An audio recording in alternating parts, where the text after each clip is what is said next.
ऐसी एक दुनिया में जहाँ हर कोई तेज दौड़ रहा है, जहाँ बाहर जाना, भीड़ में खो जाना और हर वक्त कुछ नया करना ही सफलता की परिभाषा बन गई है। ऐसे में अगर कोई कहे कि उसे घर पर रहना अच्छा लगता है, तो लोग चौंकते हैं, सवाल करते हैं, जज करने लगते हैं। लेकिन क्या कभी आपने सोचा है कि अगर घर पर रहना कमजोरी नहीं बल्कि एक मजबूत इरादा है, अगर ये अलगाव नहीं बल्कि भीतर की दुनिया को जानने की चाहत है, अगर ये चुप्पी नहीं दरअसल भीतर की आवाज से गहराई से जुड़ने की प्रक्रिया है। इस वीडियो में हम बात करेंगे ऐसे 6 गहरे सचों की जो उन लोगों से जुड़े हैं जो भीड़ नहीं शांति चुनते हैं, जो सोशल ट्रेंड्स नहीं अपने दिल की सुनते हैं। ये सच कोई घिसे पिटी स्टोरियो टाइप्स नहीं है, ये उन कहानियों से निकले हैं जो असली हैं, जो साइकोलॉजी कहती है, जो सोशियोलॉजी समझाती है और जो हर वो इंसान महसूस करता है जिसने कभी अकेले बैठकर खुद को समझने की कोशिश ही की हो। डॉक्टर लोरी हेल्गो ने ठीक ही कहा, अकेलापन ऊर्जा की कमी नहीं बल्कि आत्मा की उपस्थिति है। तो आइए चलें एक ऐसे सफर पर जहाँ घर पर रहना कोई कमजोरी नहीं बल्कि एक बातचीत है। अपने अंदर के सबसे सच्चे हिस्से से शुरू करते हैं। पहला सच वे बचपन से ही बदलने का दबाव झेलते हैं। जो लोग अकेले रहना पसंद करते हैं उन्हें बचपन से ही ये सुनना पड़ता है, थोड़ा और खुलो, लोगों से मिलो, नहीं तो जिंदगी में पीछे रह जाओगे। उन्हें ऐसा महसूस कराया जाता है मानो उनका शांत स्वभाव कोई गलती है, कोई ऐसी चीज जिसे ठीक करना जरूरी है। पर सच्चाई ये है, हर इंसान भीड़ में नहीं खिलता। कुछ लोग खामोशी में महकते हैं। समाज तालियों तालियों उन्हीं के लिए बजाता है जो इन्वेंट्स में चमकते हैं, जो हर जगह मौजूद रहते हैं, जो हर वक्त कुछ न कुछ कर रहे होते हैं। लेकिन जो लोग इन सबसे थोड़ा हटकर चलते हैं, पार्टियों के न्योता ठुकराते हैं सिर्फ इसीलिए कि उन्हें भीतर की शांति बाहर की आवाजों से ज्यादा प्यारी लगती है। उन्हें लेकर सवाल उठते हैं, क्या हुआ, ठीक हो, कोई परेशानी है? नहीं, कोई परेशानी नहीं, बस भीतर का संसार इतना समृद्ध है कि बाहर की हलचल अब जरूरी नहीं लगती। अकेले रहना जिंदगी से मुंह मोड़ना नहीं, ये तो जिंदगी से गहराई से जुड़ने की प्रक्रिया है। दूसरा सच, उन्हें अक्सर गलतफहमी से आलसी या एंटी सोशल कह दिया जाता है। शांति को पसंद करने वाले इंसान को देखकर लोग अक्सर फौरन लेबल लगा देते हैं, ये तो कुछ करता ही नहीं होगा, अकेला बैठा रहता है, शायद डिप्रेशन में है। पर वो क्या जाने कि इसी खामोशी में कोई अपने सपनों की नींव रख रहा होता है। कभी कभी जो सबसे ज्यादा शांत होता है वो ही अंदर से सबसे ज्यादा जिंदा होता है। ये लोग किसी भीड़ से नहीं भाग रहे हैं, ये तो अपनी रचनात्मक के मंदिर में ध्यान मग्न है। ये वो लोग हैं जो दिन भर के शोर से नहीं बल्कि भीतर की आवाज से प्रेरणा लेते हैं। आज की स्टडी कहती है, जो लोग अपने स्पेस में अपने नियमों पर काम करते हैं वो अधिक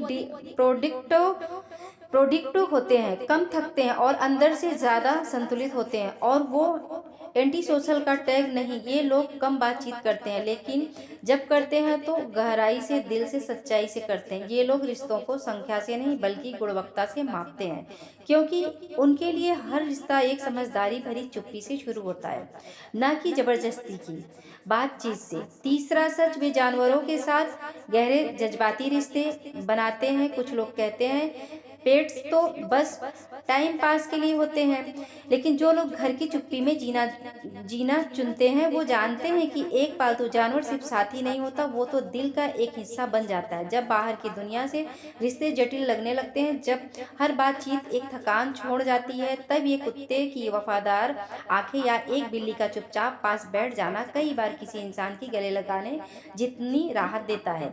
ये रिश्ते सिंबॉलिक नहीं होते, ये वो कनेक्शन है जो शब्दों से परे, स्पर्श और उपस्थिति से जुड़े होते हैं। रिसर्च भी यही कहती है, जानवरों के साथ समय बिताने से न केवल स्ट्रेस कम होता है बल्कि दिल की सेहत सुधरती है और दिमाग को सुकून और खुशी के हार्मोन्स मिलते हैं। क्योंकि जब दुनिया बहुत तेज हो जाती है तो यही मासूम जानवर एक शांत लय में वापस ले आते हैं, जहाँ कोई दिखावा नहीं, सिर्फ सच्चा साथ होता है। चौथा सच, वे अपनी रुचियों और जुनून के प्रति बहुत वफादार होते हैं। बाहर की दुनिया जब ट्रेंड्स के पीछे भाग रही होती है, ये लोग अपने अंदर की दुनिया को सींच रहे होते हैं। कोई पुरानी फिल्म जिसे वे बार बार देखते हैं, कोई अधूरी कविता जो रोज थोड़ी थोड़ी पूरी होती है। या कोई नई रेसिपी जिसे पूरे मन से पकाया जाता है। ये सब उनके लिए बस शौक नहीं बल्कि जीवन की लय है। वे चीज़ों से उबते नहीं बल्कि उन्हें हर बार एक नई नज़र से देखते हैं और यही वफादारी उनके रिश्तों में भी झलकती है। वे भीड़ भरे हल्के रिश्तों में नहीं उलझते बल्कि चुनते हैं कुछ गहरे, भरोसेमंद और टिकाऊ रिश्ते। एक स्टडी कहती है जिनके रिश्ते कम लेकिन सच्चे होते हैं वे जिंदगी में ज़्यादा संतुष्ट होते हैं। इनके लिए घर कोई चार दीवारी नहीं बल्कि एक पवित्र स्थान है जहां उनका जुनून, उनकी पहचान और उनका सुकून पलता है। पांचवा सच, वे रिमोट वर्क में फलते फूलते हैं। कोरोना काल ने एक बड़ा सच सामने रखा कि ऑफिस की चार दीवारी के बिना भी काम किया जा सकता है और वो भी बेहतर ढंग से। जो लोग घर पर काम करते हैं वे सिर्फ कंफर्ट की तलाश में नहीं होते, वे अपनी ऊर्जा, फोकस और समय को सही दिशा देना चाहते हैं। लेकिन अफसोस आज भी कुछ लोग इसे समझते नहीं। कोई बॉस सोचता है दिखाई नहीं दे रहा मतलब काम नहीं कर रहा। कोई रिश्तेदार पूछता है घर पे है थोड़ा ये काम कर दे न। पर सच्चाई ये है घर से काम करने वाला इंसान अपने भीतर की डिसिप्लिन और टाइम मैनेजमेंट से काम करता है। रिसर्च कहती है रिमोट वर्कर्स ने केवल 13% ज़्यादा प्रोडक्टिव होते हैं बल्कि वो ज़्यादा खुश और संतुलित भी रहते हैं। घर से काम करना कोई बहाना नहीं बल्कि एक सजग निर्णय है जहां इंसान अपने काम को अपने हिसाब से ज़्यादा प्रेम और गुणवत्ता के साथ अंजाम देता है।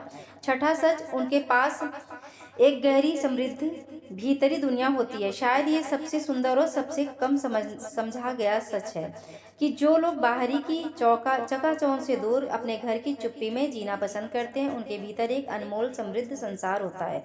उनका अकेलापन कोई खालीपन नहीं होता, वे तो भरा होता है यादों से, सोचों की परतों से, कभी न पूछे गए सवालों से और उन जवाबों से जो केवल शांति में सुनाई देते हैं।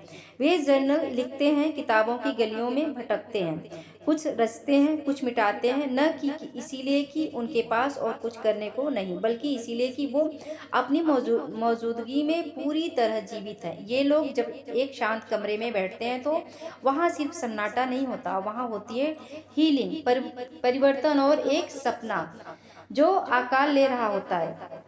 इनकी इमोशनल इंटेलिजेंस ऊंची होती है, इनका आत्मज्ञान गहरा होता है और इनकी ग्रोथ किसी बाहरी गाइड से नहीं बल्कि अपने अंदर की आवाज़ से चलती है। ये लोग दुनिया से भागते नहीं बल्कि दुनिया को अपने भीतर समेट लेते हैं। घर पर रहना कमजोरी नहीं है, एक कोई डर का संकेत नहीं, ना ही अलगाव का परिणाम। यह एक सचेत चुनाव है, एक ऐसी जिंदगी चुनने का जहाँ शांति हो, जहाँ गहराई हो, जहाँ दूसरों की मंजूरी से ज़्यादा खुद से संतुलन हो। अगर कभी तुम्हें लगा कि मैं क्यों इतना अकेलापन पसंद करता हूँ तो याद रखो तुम टूटे नहीं हो, तुम बस जागरूक हो, तुम बस अपने मन, अपने दिल को, आत्मा की आवाज़ सुन रहे हो।